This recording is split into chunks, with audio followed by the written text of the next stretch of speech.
کہ میں نے کہا تھا کہ اگر نظام خلافت قائم ہو چکی ہے اور مسلمانوں نے اپنا خلیفہ چن لیا ہے اور اسلامی ریاست کا قیام ہو چکا ہے، تو اس صورت میں قرآن مجید نے یا احادیث نے خلیفہ وقت کو ہٹانے کا کوئی واضح حکم دیا ہے کہ کیا ایسے سرکمٹانسز ہوں گے جس سے آپ خلیفہ وقت کو جو ہے وہ برطرف کر سکتے ہیں، ہٹا سکتے ہیں؟ جو سب سے بڑا موقع تھا، سارے کے سارے صحابہ ایک طرف ہو گئے تھے اور ابو بکر صدیق اکیلے واحد کھڑے ہوئے تھے. عمر خطاب کو ابو بکر صدیق نے داڑھی سے پکڑ لیا اینڈ ہی سیڈ جاہلیت کے تیار، اسلام کے خوار، تیرا ٹیرر جاہلیت کے دور میں پورے عرب کے اوپر تھا. اور میرے استاد کہہ رہے تھے کہ دنیا میں سب سے مشکل کام، دنیا کے آدم علیہ السلام کے بیٹوں کو جو سب سے مشکل کام ملا وہ ابو بکر صدیق کو ملا تھا. عمر خطاب نے کہا کہ اگر تمہارا امیر دنیا کی طرف راغب نظر آئے تمہیں تو تم کیا کرو گے؟ میری سکیورس دنیا کی دنیاوی ہو جائے. تو صحابہ نے کہا پھر ہماری تلوار ہوگی اور آپ کا سر ہوگا. سمجھ رہے ہیں؟ عمر بن خطاب نے آگے سے کیا شاہ فرمایا؟ عمر بن خطاب نے کہا میں صحیح ہاتھوں میں چھوڑ کے جا رہا ہوں اسلام کی باغ دوڑ. آج تسلی ہو گئی ہے مجھے. آج کل نا میرے بارے میں بھی نیریٹو وسائل فساد فی الارض پھیلا رہا ہے، یہ جہاد پھیلا رہا ہے. بھائی آپ کیا پھیلا رہے ہیں؟ مجھے یہ بتائیں. میں تو جو بھی پھیلا رہا ہوں، آپ کیا پھیلا رہے ہیں؟ آپ پھیلا کیا رہے ہیں؟ I need to know what is it that you are trying to spread. میں یہ کام چھوڑ دیتا ہوں، آپ والا کام شروع کرتا ہوں. آپ وہ میسیج بتائیں، آپ میسیج کیا، میں کیا میسیج دینا شروع کروں؟ میں آپ سے کہہ رہا ہوں مسلمان اکٹھے ہو کے لابی بنائیں. اسرائیلی اور یہودیوں نے بنا کے پوری دنیا پر نس ڈال دیا. وہ 3 کروڑ نہیں تھے جب وہ پوری دنیا میں پیک کے اوپر آبادی گئی، اب ان کی پھر نیچے گری ہوئی ہے. ہم 2 ارب لوگ ہیں، 2 ارب. ہم سے 20,000 مسلمان ہی اکٹھا ہو رہا، پیسے والا، عقل والا، علم والا قرآن پہ. ہم سے 20,000 نہیں اکٹھا ہو رہا. رسول اللہ صلی اللہ علیہ وآلہ وسلم کے بعد اس کائنات میں وہ مدبر شخصیت، دانشور شخصیت اور بہترین نظام حکومت کو چلانے والی شخصیت آپ کو کون سی نظر آتی ہے؟ میکینکلی چاروں نے الگ الگ کام کیے، چاروں نے الگ الگ میکینکلی سولوشن دیے. کیونکہ پرابلم یہ رہتے، عمر خطاب کو وہ والا پرابلم آئی نہیں جو علی بن ابی طالب کو آیا. ابو بکر صدیق کو وہ پرابلم آئی نہیں جو عمر خطاب کو آئے. اور ان تینوں کو وہ پرابلم نہیں آئے، تینوں کو جو ابو بکر صدیق کو آئے.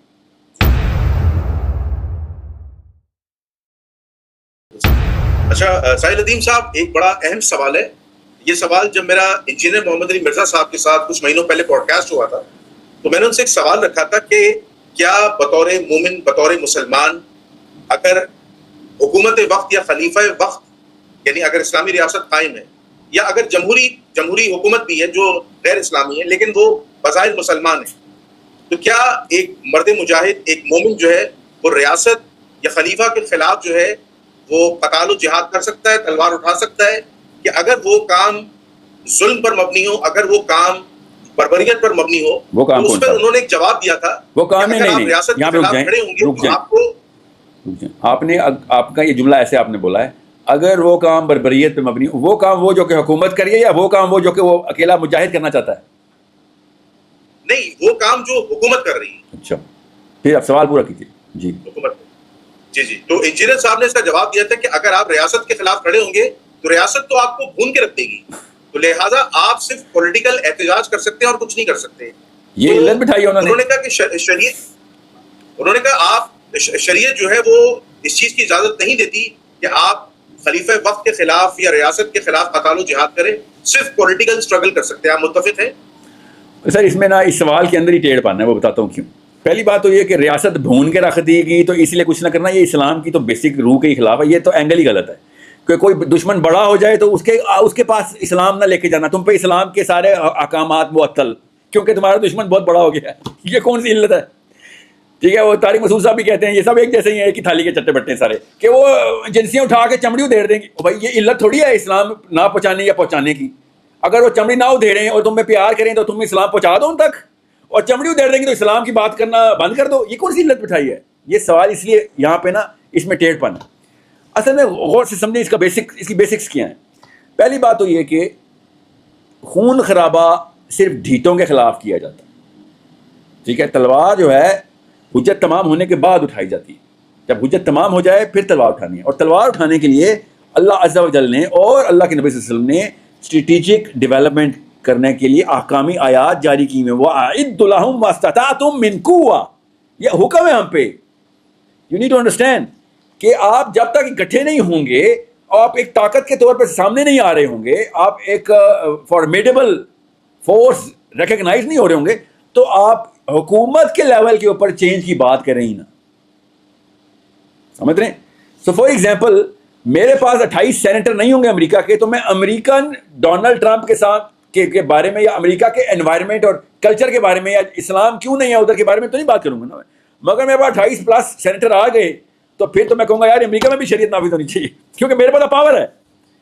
اب میں اس کے لیے جو بھی 1 2 3 اسٹریٹجی بناؤں گا تاکہ میرے الفاظ وہاں پہ سنے جا رہے ہوں, ایک راہ ہموار کی جا رہی ہو ذہنی طور پہ, ایک سرگرم قسم کی سیاست کی جا رہی ہو. سینٹر پہلے سے میرے ہاتھ میں ہوں. بالکل سیم رول اپلائز ان پاکستان اور افغانستان اور انڈیا اور ویر ایور کہ بھیا آپ اپنے لابی اپنے پاس رکھیں. یہودیوں نے کون سی تلوار اٹھائی اسرائیل بنانے کے لیے, ہمیں بھی بتائیں کون سی تلوار اٹھائی تھی. اسرائیل بننے کے بعد انہوں نے جنگیں کی ہیں, اسرائیل بننے سے پہلے کوئی جنگ نہیں کی یہودیوں نے اسرائیل کے لیے. آرام سے آئے, باؤنڈری لگائی, اسرائیل ڈکلیئر, اور بھائی لابی پہلے طاقت میں آئیں, لابی بنائیں. اور اس طاقت میں آنے کا مطلب ہوتا ہے پیسے آپ کے پاس ہونے چاہیے, پالیٹکس آپ کے پاس ہونی چاہیے. اور پیسے اور پالیٹکس بنانے کے لیے آپ کو 2 چیزیں چاہیے ہوتی ہیں. آپ کا آئی کیو, آپ کا مینٹل اور سائنٹیفک ایکومنٹ بہت ہائی ہو, اور آپ کا مورل ایکومنٹ صرف قرآن سے آتا ہو. قرآن کے علاوہ کہیں سے اصول نہیں لینے آپ, ٹھیک ہے. کیونکہ جب آپ نے طاقت لگانی ہے تو پھر ظاہر ہے پھر معاملات تو پھر کوئی کسی اصول کے تحت ہی طے کریں گے نا. تو یہ 4 کام آپ نے نہیں کیے ہوئے تو پھر آپ اس لیول کے اوپر گیم میں انٹر نہیں ہوئے ہوئے. آپ جس گیم میں آپ ریاست کا لفظ یوز کریں, حکومت کا لفظ یوز کریں, یا بگر چینج کا لفظ یوز کریں. بھائی آپ بگر چینج کا لفظ, اب میری بیٹی گھر کا ماحول چینج کرنے کے لیے بیٹی کو بالغ ہونا ضروری ہے. میری بیوی گھر کا ماحول چینج کرے گی, منٹ میں ایسے کر دے گی, اس کے پاس طاقت ہے. سمجھ رہے ہیں؟ سو اب اس کے پاس کیا پیسوں کی طاقت ہے؟ نہیں, اس کے پاس political power, she has the presence, positional power ہے نا بیگم کے پاس. بالکل اس طریقے سے میں ایز اے پاکستانی سٹیزن جب تک ایک پوزیشنل پاور میں نہیں آتا تب تک میں کسی بھی لیول کے اوپر بگر چینج کی بات نہیں کروں گا. کیونکہ بگر چینج کی کانسیپٹ میں ڈیولپ کر دوں گا. میں یہاں پہ اس لیڈر کے اندر کوالیفائی نہیں کرتا ہوں جس لیڈر کی اونچی سیڑھیاں, نیچی سیڑھیاں, بڑی سیڑھیوں کے اوپر میں داغ رہا ہوں کلیمز. سو لابی بنائے بغیر مسلمان آگے نہیں جا سکتا. جو مسلمان لابی نہیں بنا رہے, مسلمانوں کو آپس میں اکٹھا نہیں کر رہے, پیسے والوں کو, طاقت والوں کو, اللہ کے نام کے, اللہ کی سوچ دے دے کے, سائنس والوں کو, دیکھیں وَأَعِدُّ لَهُم مَّا اسْتَطَعْتُم مِّن قُوَّةٍ, ہتھیار بنانے کی آیتیں. دیکھیں ہتھیار کون سی سائنس سے بنتے ہیں؟ ہتھیار بایولوجی سے تو نہیں بنتے نا, مطالعہ پاکستان سے تو نہیں بنتے. ہتھیار فزکس سے بنتے ہیں نا, فزکس اور میتھمیٹکس سے, مسلز اور کیمسٹری سے یورینیم اور ایٹم بم بنتا ہے مل کے, فزکس, کیمسٹری, میتھمیٹکس. تو بھائی اس کے اندر بچے تیار کرنے ہیں. یہ ہوتا ہے حکومت کو چیلنج کرنا. پارلیمنٹ ہاؤس پہ جا کے پتھر مارنا تھوڑی ہوتا ہے, یا جا کے میں سنائپر ہائر کروں اور بڑے بڑے ہستیوں کو شوٹنگ شروع کر دوں بلڈنگ کے اوپر بیٹھ کے. اس سے نظام چیز ہو جائے گا. You need to create a force which is going to make sure کہ جب اگر طاقت آپ کے پاس آ گئی اور حکومت آپ کے پاس بھی آ گئی تو وہ سسٹین بھی کر سکے اگلے 100 سال. میں اسی لیے کہہ رہا ہوں اگر ان مولویوں کی خلافت ابھی آ گئی, سب سے پہلے میں امیگریشن لوں گا باہر کہ بھائی یہ والا ورژن آف اسلام تم نے دیسی ورژن خود ہی بنایا ہے جس میں سیرہ کی 1% بھی روح پوری نہیں ہوتی. مجھے وہ اسلام, مجھے میرے محمد صلی اللہ علیہ وآلہ وسلم کا اسلام چاہیے. مجھے مولوی عنایت حسین کا اسلام نہیں چاہیے جس میں ہر قسم کی چیز اس نے اسلامی اور پاکستانی کلچر کے اندر ڈالی ہوئی ہے. دیسستان اور گیتا سے لیتا ہے سارا کلچر اور نام اسلام کے لگا رہا ہے وہ. اس لیے کامن سینس ہے کہ بچہ اٹھ کے یا تو غامدی کی طرف بھاگتا ہے یا القاعدہ کی طرف بھاگتا ہے, دونوں ہی طرفیں بھاگتا ہے, سینٹر میں رہ ہی نہیں سکتا. Central definition of Islam is so perfectly corrupt. تو آپ لبرلس کو دیکھ لیں, بڑے بڑے جینوئن ریمارکس ہیں لبرلس کے. آپ غامدیزم کے فلاسفی کے فالوورز کو دیکھیں, وہ کامن سینس کے سوال کرتے ہیں. آپ القاعدہ کے استدلال چیک کریں, قرآن پاک سے استدلال کر کے بھاگے, وہ القاعدہ کی طرف بھاگے ہوتے. اور بیسکس ڈیفینیشن نہیں کلیئر سینٹرل کمپارٹمنٹ کی علماء کرام کی. ہر حکومت کو سجدے کرنا ہے ان کا, بوٹ پالش کرنا ہے ان کا کام. مسلمانوں کو چمڑی دیر دیں گے, یہ نہ کرو. اب مرزا صاحب نے آپ سے کیا کہہ دیا, وہ تو بھون کے رکھ دے گی. عام بندہ بھی کہے گا بڑی کوئی کہاں ہے آپ کی غیرت, بھون جانے سے ڈر رہا ہے تو پھر اسلام اور اللہ کا نام کیوں لیتے ہو بھائی؟ تمہیں موت سے اتنا ہی ڈر رہا ہے تو پھر کوئی اور بدھ مت میں جا بھائی تو. اور موت سے ڈرنا, بھون جانا کا کون سی علت ہے؟ آپ نے کیا کوئی کروڑ سال کی زندگی مل رہی ہے آپ کو؟ آپ کو قبر میں جو دوزخ میں آپ کو بھونا نہیں جائے گا, بھونا ہی جائے گا نا ادھر بھی. تمہیں اگر بھونے جانے سے ڈر رہا ہے تو پھر دوزخ والا رخ کیوں دے رہے ہو, جنت والا رخ دو نا. سو پوائنٹ یہ ہے کہ موت کا ڈر کا علت, پٹائی کی علت, یہ انہوں نے خود بٹھائی ہوئی ہے. ڈرپوک بزدلوں کے بچے ہیں سارے, اور یہ نسلن در نسلن رہے ہیں. اسی لیے تو ان پہ ہمیشہ ایلین آ کے حکومت کرتے رہے. کبھی سوچا نہیں ہے کہ بر صغیر میں کبھی کسی لوکل کی حکمرانی نہیں رہی؟ آپ کیا سمجھ رہے ہیں تکا لگا ہے؟ کبھی سوچیں ایران پہ ایسا واقعہ ہوا ہے؟ کبھی افغانستان پہ ایسا واقعہ ہوا ہے؟ کبھی سوچیں عرب پہ کبھی ایسا واقعہ ہوا ہے؟ افریقنز کے اوپر کبھی ایسا واقعہ ہوا ہے؟ سوچیں یورپینز پہ کبھی ایسا واقعہ ہوا ہے؟ بر صغیر پہ ہمیشہ ہی باہر سے کوئی آ کے حکمرانی کرتا رہا اور یہ بوٹ پالش کرتے رہے ان کے. پھر جب یہ مسلمان ہو گئے تو انہوں نے قرآن کی آیت کا آدھا حصہ ادھر سے پکڑا ادھر سے پکڑا اور فٹ کر کے بچت تباہ کرنا شروع کر دیا کہ ہم جیسے ہی رہنا. تمہیں اصلی بات بتا دی تو تمہیں پتہ چلے گا اب تمہارا باپ سب سے بڑا وہ تھا ڈرپوک بزدل نٹھلا چرپائی کے چھپا رہتا تھا ہر وقت.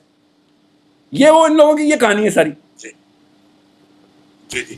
اچھا میں نے ایک اور بڑا اہم سوال پوچھا تھا انجینئر صاحب سے کہ میں نے کہا تھا کہ اگر نظام خلافت قائم ہو چکی ہے اور مسلمانوں نے اپنا خلیفہ چن لیا ہے اور اسلامی ریاست کا قیام ہو چکا ہے تو اس صورت میں قرآن مجید نے یا احادیث نے خلیفہ وقت کو ہٹانے کا کوئی واضح حکم دیا ہے کہ کیا ایسے سرکمٹانسز ہوں گے جس سے آپ خلیفہ وقت کو جو ہے وہ برطرف کر سکتے ہیں ہٹا سکتے ہیں؟ تو انہوں نے اس کا جواب دیا کہ ایسے واضح اصول یا نشانیاں قرآن و سنت میں نہیں ہیں. ہاں البتہ یہ ہے کہ اگر کسی خلیفہ نے صریح کفر کیا ہے تو اس کی بنیاد پر اسے ہٹایا جا سکتا ہے, ظلم اور بربریت کی بنیاد پر اسے نہیں ہٹایا جا سکتا یا کسی اور کام کی بنیاد پر سوائے کفر کے. اتفاق کریں گے آپ؟ جی بالکل بھی نہیں, میں اسلام کی روح کے خلاف ہے بات. ہٹایا جا سکتا ہے کہ پیچھے جو آپ نے اصول رکھا ہوا ہے نا کہ آپ وہ کفر کرے گا تو وہ تو بھائی اس نے کفر کر دیا ہے.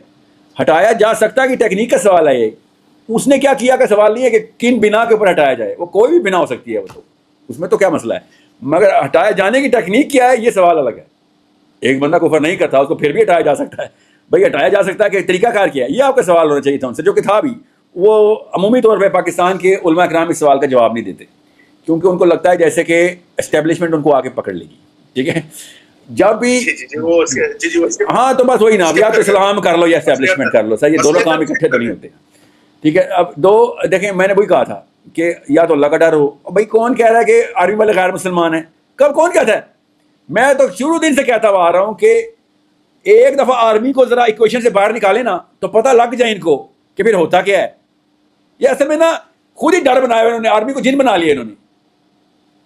ان کو ان کے اپنے جن ہیں جو کبھی کسی آرمی پہ لگاتے ہیں, کسی نواز شریف پہ لگاتے ہیں, کبھی امریکہ پہ لگاتے ہیں, کبھی کیا اسرائیل پہ لگا دیتے ہیں. ان کے اپنے جن ہیں. اور ہم پریٹی شیور آرمی والوں کے اپنے جن ہوں گے جو اسرائیل پہ لگاتے ہیں, ورنہ اسرائیل گئے ہوتے اب تک. ٹھیک ہے, ہر ایک کے اپنے جن ہے نا, یہ پوری قوم ویسی ہے. میں آپ کو خالی یہ بتا رہا ہوں کہ امپیچمنٹ کا اصول حضرت عمر بن خطاب نے خود دیا ہوا ہے. یہ ان لوگوں کو کیوں نہیں پتا؟ مجھے حدیث کو یہ سیکرٹ ڈاکیومنٹس آتے میرے پاس. عمر خطاب نے کہا کہ اگر تمہارا امیر دنیا کی طرف راغب نظر آئے تمہیں تو تم کیا کرو گے؟ میری سکیورٹی دنیاوی ہو جائے. تو صحابہ نے کہا پھر ہماری تلوار ہوگی اور آپ کا سر ہوگا. سمجھ رہے ہیں؟ عمر بن خطاب نے آگے سے کیا شاہ فرمایا؟ عمر بن خطاب نے کہا میں صحیح ہاتھوں میں چھوڑ کے جا رہا ہوں اسلام کی باغ دوڑ, آج تسلی ہو گئی ہے مجھے. یہ میں نے کیا موضوع حدیث پڑھی ہے کیا؟ پوچھیں ان سے. یہ کہانیاں سنا رہے ہیں بیٹھ کے اپنی اپنی کہ وہ ظلم کرے تو برداشت کرو. اور بھائی اللہ کے نبی صلی اللہ علیہ وسلم نے کہا, اور یہ حدیث ہے, اور اللہ سنت نے اس حدیث سے کور لیا ہوا ہے, اور الٹا کور لیتے ہیں. دیکھنا یہ حدیث سناتے ہیں کہ ایک ظالم حکمران جابر تمہیں اس وقت کوڑے مار رہا ہو تو کوڑے کھا لینا, اس وقت کوڑے کھا لینا, مگر انارکی نہ پھیلا دینا. مفہوم یہ بتاتے ہیں وہ. ٹھیک ہے, مطلب اس کے خلاف بغاوت نہ کر دینا. تو پھر ان سے آپ بھی پوچھیں, آپ جرنلسٹ ہیں, کہ سر آپ آخری دفعہ کب کوڑے کھائے تھے آپ نے؟ کوڑے تو نہیں پڑے آپ کو کبھی. آپ کی تو توندیں بڑھ رہی ہیں سر. آپ تو ایم بی ایس کے ساتھ ہی بیٹھے ہوتے ہیں پاکستان میں, آپ شراب پی کے ٹی وی کے اوپر انٹرویو بھی دے رہے ہوتے ہیں. آپ کے تو مفتیان اور حافظ اور ان کے پتہ نہیں کون کون سے قرآن وفاق قرآن بورڈ, پتہ نہیں کون کون سے بورڈ کے چیئرمین آپ کے لگے ہوئے ہیں. اتنا بڑے سائز کا عالم تھرائیو کری جا رہا ہے, پھیلی جا رہا ہے, کوڑے تو نہیں لگ رہے اس کو. ہمیں سناتے ہو حدیث کوڑے کھانے والی, مگر کوڑے بھی نہیں کھاتے ہو. کامن سینس کی بات ہے, کوڑے کیوں مارے گا ظالم؟ جنید صاحب آپ بتائیں نا, ایک حکمران کس کو کوڑے مارے گا؟ اپنی ایلچیوں کو یا اللہ کی بات کرنے والے کو؟ اللہ کی بات کرنے والے. تو پھر یہ وہ لوگ نہیں ہیں نا جو اللہ کی بات کرتے ہیں نا, یہ تو حکمران کی بات کرتے ہیں نا, ورنہ ان کو کوڑے پڑتے نا. حدیث نے کلیئرلی بتایا ہے کہ کوڑے کھاتے نا, مگر ان لوگوں کے خلاف ان کی طرف سے یہ ورژن ہے. تو پھر طارق مسعود صاحب آپ ہمیں بتائیں کتنے کوڑے کب پڑے؟ انجینئر صاحب کب پڑے آپ کو کوڑے؟ اب اللہ کی بات کریں تو کوڑے کیوں نہیں پڑے آپ کو؟ تو اس کے دو ہی مطلب ہیں کہ یا تو یار وہ منافق لوگ نہیں ہیں وہ ویٹ کر رہے ہیں کہ یار اللہ والوں کی تعداد بڑھ جائے, ہمیں بھی پتہ چلے پبلک مینڈیٹ ہمارے پاس ہے, ہم اللہ کے لیے کام کرنا شروع کریں. یا پھر آپ صاحب ایک جیسے ہی ایک دوسرے کو خوش کر رہے ہیں. آج کل نا میرے بارے میں بھی نیریٹو وسائل فساد فی الارض پھیلا رہا ہے, یہ جہاد پھیلا رہا ہے. بھائی آپ کیا پھیلا رہے ہیں مجھے یہ بتائیں, میں تو جو بھی پھیلا رہا ہوں آپ کیا پھیلا رہے ہیں, آپ پھیلا کیا رہے ہیں؟ I need to know what is it that you are trying to spread. میں یہ کام چھوڑ دیتا ہوں, آپ والا کام شروع کرتا ہوں. آپ وہ میسج بتائیں, آپ میسج کیا, میں کیا میسج دینا شروع کروں؟ فلسطین نہ بچاؤ, ایم بی ایس کو سجدہ کر لو, ایم بی زیڈ زندہ باد. ہم کیا کروں بتاؤ نا. Donald Trump, you are the great president of America, you are the great president. میں بھی کر لیتا ہوں, آپ بتائیں کیا میسج ہے جو میں دینا چاہوں. میں آپ سے کہہ رہا ہوں مسلمان اکٹھے ہو کے لابی بنائیں. اسرائیلی اور یہودیوں نے بنا کے پوری دنیا پر نس ڈال دیا. وہ 3 کروڑ نہیں تھے جب وہ پوری دنیا میں پیک کے اوپر آبادی گئی, اب ان کی پھر نیچے گری ہوئی ہے. ہم 2 ارب لوگ ہیں, 2 ارب. ہم سے 20,000 مسلمان ہی اکٹھا ہو رہا, پیسے والا, عقل والا, علم والا قرآن پہ. ہم سے 20,000 نہیں اکٹھا ہو رہا. سوچیں ذرا کیوں. چمڑی ادھیڑ دیں گے, بھون دیں گے, وہ مار دیں گے. وہ ڈرپوک چرپائی کے نیچے چھپاؤ ان کو ممبروں میں بٹھا دیا ہم نے. ان کی جگہ چرپائیوں کے نیچے ہی ہے, ہم نے ان کو ممبروں میں بٹھایا ہوا ہے. That is the bigger problem. اچھا ساحل ندیم صاحب, ایک بڑا اہم سوال ہے. یہ پوڈ کاسٹ میں نادر علی نے بھی سوال کیا تھا, لیکن میں اسی سوال کو تھوڑا دوسرے طرز سے کر رہا ہوں. رسول اللہ صلی اللہ علیہ وآلہ وسلم کے بعد اس کائنات میں وہ مدبر شخصیت, دانشور شخصیت اور بہترین نظام حکومت کو چلانے والی شخصیت آپ کو کون سی نظر آتی ہے؟ سر یہ 2 الگ الگ سوالات ہیں. کسی شک میں کوئی بھی مسلمان نہیں ہے جو زندہ ہے, کوئی شک ہی نہیں, چاہے وہ جتنا مرضی بڑا بیچ میں سے منافق بھی ہو اور ناسبی بھی ہو, کہ علی بن ابی طالب کے بارے میں کہ صحابہ کرام خود یہ اپنی حیات میں بھی, تابعین بھی, تابعین بھی, دے باؤ ڈاؤن ٹو نن ادر دین علی بن ابی طالب. کہ بھائی اگر اللہ تعالیٰ کے نبی صلی اللہ علیہ وسلم کے بعد کسی بھی انسان کو وہ والا علم ملا ہو, وہ والی سطح تک وہ پہنچ گیا ہو علم کی, کہ جو کہ تمام انسانوں کے علوم کے اوپر بھاری آ سکے, تو وہ علی بن ابی طالب ہی ہے. مگر آپ نے جو دوسرا سوال کیا نا, اس دوسرے سوال میں اس لیے وہ ٹیڑھا پان آ جاتا ہے کہ جو نظام حکومت اور جو معاملات ہیں, اللہ کے معاملات, اللہ تعالیٰ کا جو پلان تھا جو ہمارے سامنے, ہمیں تو پتہ ہے نا اللہ کا پلان کیا تھا, کیونکہ ہم تو ہسٹری میں دیکھ رہے ہیں, ہمیں تو پتہ ہے ابو بکر صدیق, پھر عمر خطاب, عثمان بن عفان, علی بن ابی طالب کے دور میں کیا کیا ہوا. It's not something that is going to happen, it has already happened, so we know what was Allah's plan. تو ان چاروں خلفائے راشدین کے انتظامات totally different solutions to totally different problems تھے. ان چاروں کے اندر آپ ایک ہی تدبیر پائیں گے, جس کو آپ نے مدبر بولا, تدبیر ایک ہی تھی کہ اوور آل جسٹ ہولسٹکلی اسلام پوری طرح فارورڈ موشن میں رہے, کہیں پہ مومنٹم نہ ٹوٹ جائے اسلام کا. ان چاروں نے اپنے اپنے دو ادوار کے اندر ایگزیکٹلی وہی کام کیا کہ ٹرین اپنی پٹری نہیں چھوڑے گی اور ٹرین اپنے مومنٹم کے ساتھ آگے موو کرے گی. 1000 حملے ہوں گے, بوگی ادھر سے ادھر ہو جائے گی, مگر انجن اپنی الائنمنٹ نہیں توڑے گا اور بگر جو مومنٹم ہے وہ قائم رہے گا. آپ اس لیے کسی ایک بندے کو نظام حکومت کے اندر, ایک ان چاروں میں سے کسی ایک کو آپ وہ نہیں کر سکتے, cannot treat him in isolation. All 4 of them came up with this totally different solution to different problems. However, اگر ان چاروں میں سے اسٹیٹسٹکلی اگر دیکھا جائے, تو اسٹیٹسٹکلی آنسر میں آپ کو دے سکتا ہوں ابھی. ادروائز میکینکلی چاروں نے الگ الگ کام کیے, چاروں نے الگ الگ میکینکلی سولوشن دیے, کیونکہ پرابلم یہ تھے. عمر خطاب کو وہ والا پرابلم آئی نہیں جو علی بن ابی طالب کو آیا, ابو بکر صدیق کو وہ پرابلم آئی نہیں جو عمر خطاب کو آئے, اور ان تینوں کو وہ پرابلم نہیں آئے, تینوں کو جو ابو بکر صدیق کو آئے. ٹھیک ہے, علی بن ابی طالب کی حدیث سے میں آپ کو اس کا آنسر دیتا ہوں. خود آپ کے سوال کا جواب علی بن ابی طالب نے دیا کہ ہر اسٹیلین جو کہ سب سے زبردست گھوڑا ہوتا ہے نا, ہر اسٹیلین ایک نہ ایک دفعہ لڑکھڑاتا ہے, سوائے ابو بکر صدیق کی. علی بن ابی طالب کہتے ہیں every اسٹیلین has a سٹمبل accept Abu Bakr صدیق, کہ یہ وہ شہسوار تھا کہ جس کو وہ 5 موقع ملے تھے کہ دنیا کا کوئی غیر نبی ہوتا یہاں پہ لڑکھڑا رہا تھا, یہ ادھر نہیں لڑکھڑا. And he went through cruise control.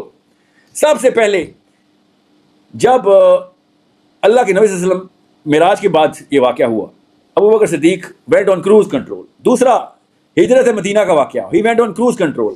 میں آپ کو آپ کے سوال کے جواب میں بتاتا ہوں. جو سب سے بڑا موقع تھا, سارے کے سارے صحابہ ایک طرف ہو گئے تھے اور ابو بکر صدیق اکیلے واحد کھڑے ہوئے تھے. عمر بن خطاب کو ابو بکر صدیق نے داڑھی سے پکڑ لیا, اینڈ ہی سیڈ, جاہلیت کے تیار, اسلام کے خوار, تیرا ٹیرر جاہلیت کے دور میں پورے عرب کے اوپر تھا, اور اسلام میں آ کے تو نے وہ والی کمپرومائز دکھانے کی بات کر دی ہے میرے سامنے کہ جو ہم ایکسپیکٹ بھی نہیں کر سکتے تھے. یہ زکوٰۃ کے معاملات کی بات ہو رہی تھی کہ جب ایک ٹرائب نے آ کے گزارش کی تھی ابو بکر صدیق کو کہ ہم سے زکوٰۃ نہ لیں, باقی سارا کچھ ہم پورا کر دیں گے. اب وہ اتنے پولیٹیکلی اسٹرانگ تھے, تو ابو بکر صدیق کے بارے میں علی بن ابی طالب نے کہا کہ ایسے ایسے موقع 5 موقع آئے ہیں جس میں سے یہ والا واقعہ رد کا, مسلمہ کذاب کا, اسامہ بن زید کا, ہجرت مدینہ کا اور معراج کا, یہ 5 وہ واقعات ہیں کہ جو دنیا میں کوئی غیر نبی ہوتا یہاں پہ لڑکھڑا جاتا, مگر ابو بکر صدیق نے تو ایسے ڈیسیژن لیا جیسے کہ نعوذ باللہ, اللہ نے ان کا یہ مطلب نہیں ہے, میں محاورے میں کہہ رہا ہوں کہ کوئی ڈیوائن ہیلپ ان کو خود ہی ایڈجسٹ کر دیتی ہے اللہ کی طرف سے نا, جو کہ نبیوں کو کرتی ہوتی ہے. سو ہی از سچ اے بیوٹیفل, علی بن ابی طالب give such a beautiful answer کہ کس طریقے سے ابو بکر صدیق کو ہم نے دیکھنا ہے. اور میرے استاد کہہ رہے تھے کہ دنیا میں سب سے مشکل کام, دنیا کے آدم علیہ السلام کے بیٹوں کو جو سب سے مشکل کام ملا وہ ابو بکر صدیق کو ملا تھا. اور میں نے کہا وہ کیا ہے؟ کہتے کہ اللہ کے نبی صلی اللہ علیہ وآلہ وسلم کے فوراً بعد لیڈرشپ سنبھالنا. سوچیں یہ کتنا بڑا ذمہ تھا کہ کائنات کی سب سے بہترین ہستی, سب سے کامل ہستی صلی اللہ علیہ وسلم ایک سٹینڈرڈ سیٹ کر کے سارا کا سارا نظام بنا کے جائیں, اور اس کے بعد آپ کی باری آ جائے تو آپ نے تو فیل ہونا ہی ہونا ہے, آپ جو مرضی کر لیں اس سٹینڈرڈ کے اوپر نہیں آ سکتے. سو آپ کو میں اس لیے بتا رہا ہوں یہ سارے معاملات, ابھی علی بن ابی طالب کی اپنی حدیث کے through that every stallion had a stumble except Abu Bakr Siddiq, for he had 5 chances to get distracted, but he went through cruise control on every one of them. So دنیا پوری مانتی ہے کہ عمر بن خطاب جیسا لیڈر نہیں آ سکتا. میں آپ کو بتا رہا ہوں کہ ابو بکر صدیق کے سر پہ جو ذمہ آیا تھا وہ عمر بن خطاب کے سر پہ بھی نہیں آیا, وہ کندھے ابو بکر صدیق کے تھے کہ جو یہ ذمہ سنبھال گئے. اور وہ پرسنالٹی اور ٹیکنیک اور میتھڈالوجی عمر بن خطاب ہی کی تھی کہ جو پوری دنیا میں, اور میں اور آپ مسلمان بھی اسی لیے ہیں, اگر عمر بن خطاب اس طریقے سے لیڈرشپ نہ دکھاتے تو 1% بھی وہ پروگرس نہ ہوتی statistically speaking. So why I keep seeing all of these names that all 4 when you study them clearly. اور عثمان بن عفان کا نام تو میں اس لیے سب سے کم لیتا ہوں کہ عثمان بن عفان رضی اللہ تعالیٰ عنہ کے ساتھ میرا کوئی اور تعلق ہے, اور مجھے پتہ ہے کہ عثمان بن عفان کی جو حیا ہے نا, وہ حیا اس لیول کی ہے کہ مجھے کئی دفعہ میں اکیلے میں کانپ جاتا ہوں کہ میں نے یار عثمان بن عفان کا ذکر کیا ہے, کہیں کوئی ایسی بات تو نہیں کر دی کہ جس سے عثمان بن عفان رضی اللہ تعالیٰ عنہ کی حیا کو وہ پسند نہ آئی وہ بات.